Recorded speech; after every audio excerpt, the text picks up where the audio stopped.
ఇదా నీ సంస్కారం? ఇదా మీ అయ్యలు నేర్పిన సంస్కారం మీకు? చదువుకున్నాళ్ళు డాక్టరేట్ ఎలా బూతులారా డాక్టరేట్ చేసిరా మీరు? ఎలా డాక్టరేట్ చేసినా అని అడుగుతున్నాను. నేను కూడా ఒక పిహెచ్డి స్కాలర్. నేను ఇలా మీరు కూడా చదువుకున్నాళ్ళు కదా. ఇక్కడ ఒక ఆయన కూర్చున్న డాక్టర్, ఆ పక్క పండి ఇంకొక డాక్టర్ కూర్చున్నాడు. ఏం భాష మాట్లాడుతురా మీరు? సిగ్గు అనిపిస్తూ ఉన్నది నాకు, పరువు పోతూ ఉన్నది. ఒక రకంగా చెప్పాలంటే గిట్లాంటి వాళ్ళ అని అనిపిస్తూ ఉన్నది. మాట్లాడేటప్పుడు జాగ్రత్తగా మాట్లాడాలి. ఎవరి చరిత్రను ఎవడు చెరిపేయ రాదు. 100% చెప్తా ఉన్నా. మీరు 1000 జన్మలు ఎత్తినా కూడా కేసీఆర్ కాలి గోటికి కూడా మీరు సమానం గారు. దయచేసి మీరు రాసి పెట్టుకోరు. మీరు మీ చరిత్రలు ఎక్కడియా? ఏదో గుడ్డిలా మెల్లలాగా ఇలా కాంగ్రెసు ఆ శాతగానులు తలిగి మీకు అప్పచెప్పిన అంటారు చూడు, చీమలు పెట్టిన పుట్టలో పాములు దూరినట్టు. నువ్వెవనివాయా? నువ్వెవనివా అంటున్నా నేను. అదేదో కాంగ్రెస్ వాడు తీసుకొచ్చుకుంటే పాపం వాళ్ళని తొక్కి పారదింగి అంత తీసుకొని ఇక పెట్టుకొని తొక్కేసేసి మొత్తం పెట్టుకొని ఇక మేము ఇది చేసినాం, మేము అది చేసినాం. ఒకడన్నున్న ఆడయాన్లా కనీసం. దయచేసి నేను తప్పుగా అనుకోకండి. బాధ అనిపిస్తూ ఉన్నది ఒక్కొక్కడు మాట మాట్లాడుతూ ఉంటే. వాడు ఈ భాష అంటాడు, ఒకడు ఆ భాష అంటాడు, వాడు బచ్చగాడు అంటాడు, వాడు కుక్క. ఇదా మీ సంస్కారం? ఒక పెద్ద మనుషులను పట్టుకొని మీరు ఇదా సంస్కారం అని మేము అడుగుతూ ఉన్నాం. మేము ఇలా ఒక్కొక్కటి మేము ఇప్పుడు కూడా మేము చెప్తా ఉన్నాను.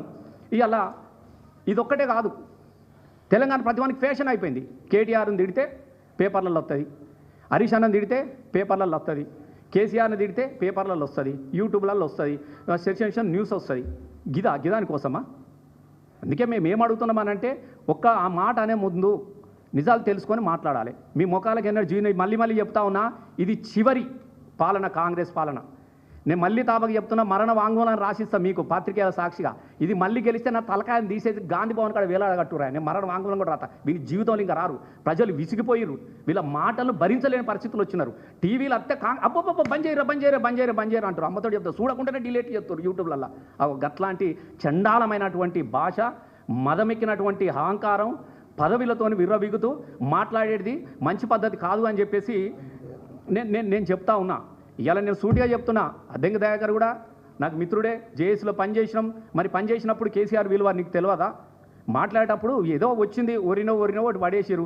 ఇంకా ఎందుకు దీని కథ?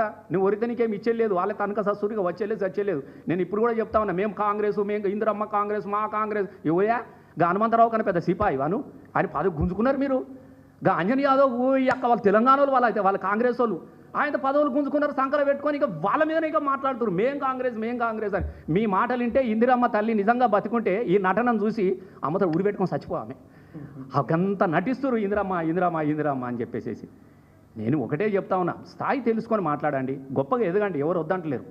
పాలన మీద చర్చ పెట్టండి. అడిగినారు ఇలా హరీష్ అన్న కూడా అన్నాడు, మరి ఇప్పుడు నీళ్ళు ఎట్లు ఇచ్చారు? పాలముల నీళ్ళు ఎట్లు వచ్చినాయి అంటున్నా నేను.